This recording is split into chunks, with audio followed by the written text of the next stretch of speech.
Okay. Well, on top of the 21 years, you have to forfeit $5 million in cash and assets, $100,000 in gold and silver coins, a Porsche Panamera, 2 Range Rovers, some watches, homes in Costa Rica, Peru, and Cabo San Lucas, and a sailboat. About $20 million altogether. Correct. Did you actually have that at the time? Yeah, they took all that. So you had $20 million in assets at the moment. Yeah, whatever they could grab, they grabbed, yeah. Okay. So they grabbed those houses. They grabbed the cars. They grabbed all that cash, all the bullion. Well, let me ask you a question. If you had all those assets at the time that the $3.2 million disappeared, why not just sell those assets and pay back the cartel and be done with it? I'm not going to sell my real estate. Really? For your life? You're going into a meeting thinking they're going to kill you, but you actually have the money to pay them back? No, a lot of that stuff started to happen after the fact. Oh, okay. Yeah. Got it. Yeah. Okay, so at the time, you didn't have all that. Yeah. Okay, got it. Okay, how did it feel to hear 21 years? And you're, what, 34 at the time? Yeah, I think 33, 34, yeah. So your leg's about to crumble, right? You're in handcuffs, the marshal's behind you. The U.S. Marshal's like literally holding me up as my legs are about to just crumble. And you're looking back and your dad's just fucking pissed off and your mom's crying and your girlfriend and the family's just bawling their eyes out and you're like, fuck, my life's over. Like, what am I going to do? Now that shot of heroin's really sounding good at this point. Well, right, because you're sentenced in America for 21 years, but then there's also Australia where you're facing 25 years? Correct. It's a life sentence in Australia. It's 25 years to life. So they call it life, but it's 25. Okay. So there's an extradition clause that happens after I do my 21 years minus my good time. Let's call it 18. You go and you get extradited to Australia. At that point, I mean, you were sitting in jail, right, with no bail? Yeah, they want to give him bail. Okay, so you're doing jail time, but now you're in a real federal prison. Correct. United States Penitentiary. Right. What was the worst situation while in prison? Murders. I saw a Mexican mafia call hit.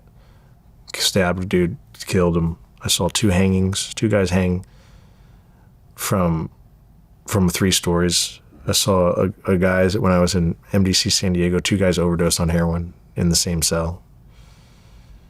I saw a 250-man riot between the blacks and Mexicans in Lompoc. Well, your situation, do you owe the cartel as you're going into prison, or are you guys even? Do they say, well, you got busted, it is what it is? No, we're even. I paid them off. Aha, so you're totally paid off at that point. So it's not like there's money on your head. No, there's nothing. I have okay. the cartels, people that work for the cartel are seeing me in prison, know my name, know who I am, shaking my hand, saying the boss said, you did that. Congratulations. Giving me like coffee. Like fucking coffee. Some fucking zoom and whams. Like, you're like, cool, yeah. Okay. But you're white in prison. I had to run. So you're a minority. That's right. I had to run under the white car. So this starts with the Aryan Brothers. Aryan Brotherhood, and then it trickles down, skinheads. And, I'm just an independent white boy. I'm not going to join no prison gang. Yeah. My girl's Mexican. My co-defendant's black, right? And my best friend's a football player that's black. So how am I supposed to join? Could you imagine? I'm an Aryan Brotherhood now, and my best friends are black, and my girlfriend's brown. Like, come on, that's not going to go over well. But if there's a riot, you're now on the white side. That's right. Joined or not. Doesn't matter. That's just how it works. That's prison, yeah. So were you involved in any riots? Not me personally, no. Okay, got it. The whites, when I was in prison, never got in a riot. But there was riots between blacks and Mexicans. But we just sit back. Okay. So you got lucky, basically. Yeah, I got lucky. But then in 2023, you're about 41 years old at the time.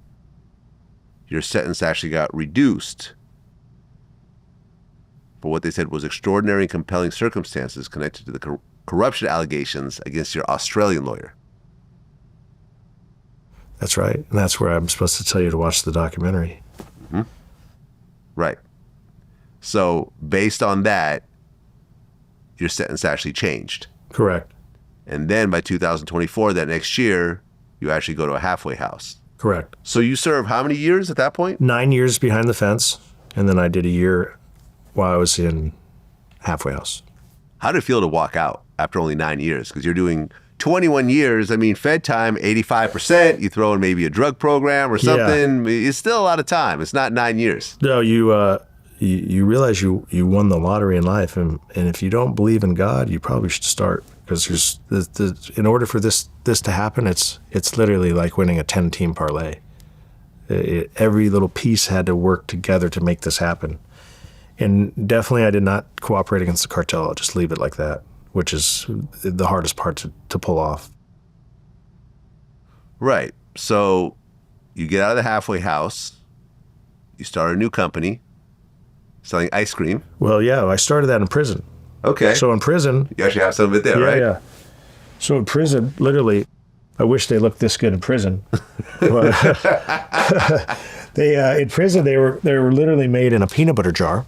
So my hustle, I had many hustles in prison. One of them was making ceviche.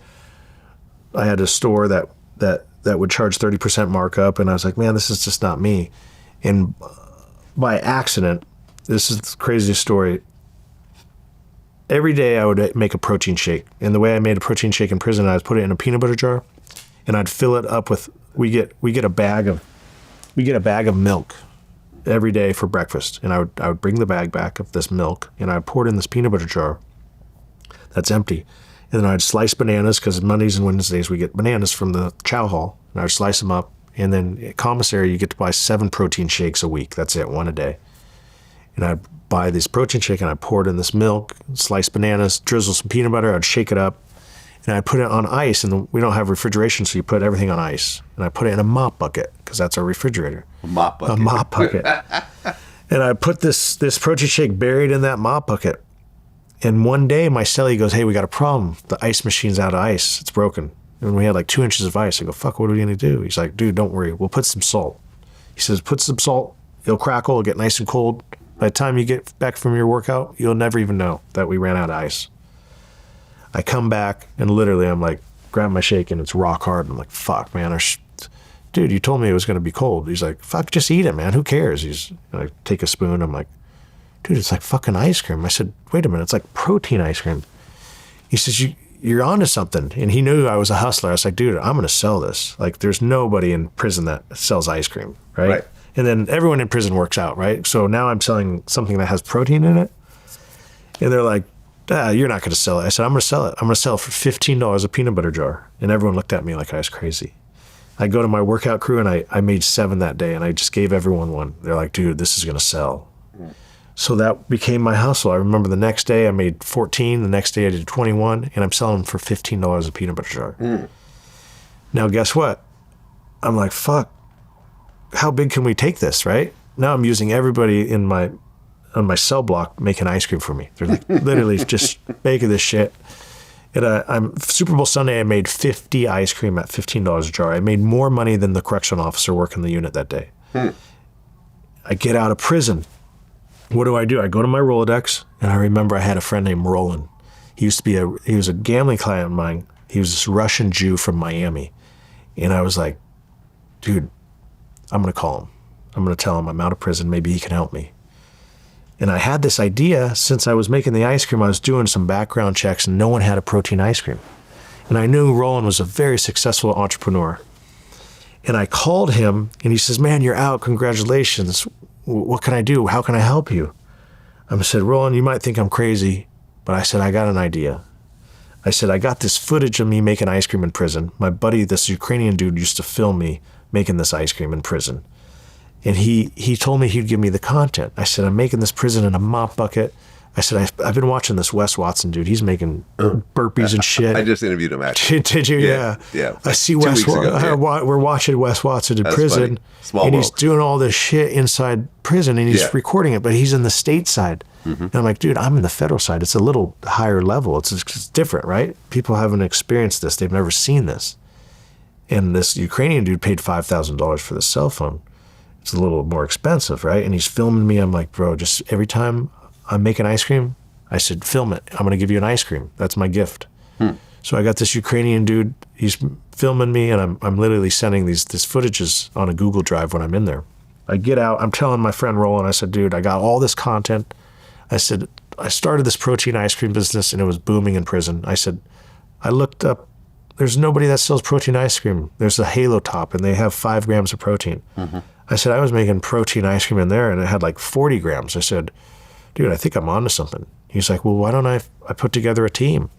I said, what do you mean? He goes, I'll fund it, and we'll start this brand for you. It'll be your comeback story. Right. That's California Ice Protein. Yeah. So my name in life and in my book was the California Kid. In Australia, they used to call me California Kid, right? So in prison, I wrote the book California Kid, from USC Golden Boy to International Drug Kingpin. It's a bestseller on Amazon. I wrote that. It got published by a publisher when I was out. So I was like, okay, how are we going to use the name California Kid? And in prison, we called it ice protein because you really don't have ice cream. It's fucking protein that's iced up, right? So I was like, you know what? Let's just call it ice protein. And so I was like, let's use the name California. Let's use the California vibes. And we came up with 4 flavors: strawberry swirl cake. We got Coliseum cookies and cream, which was named after the football field I played on. And we got have your cake and eat it too, for all those ex-girlfriends that used to tell me, you want your cake and you want to eat it too. Well, they got their own bar now. Okay.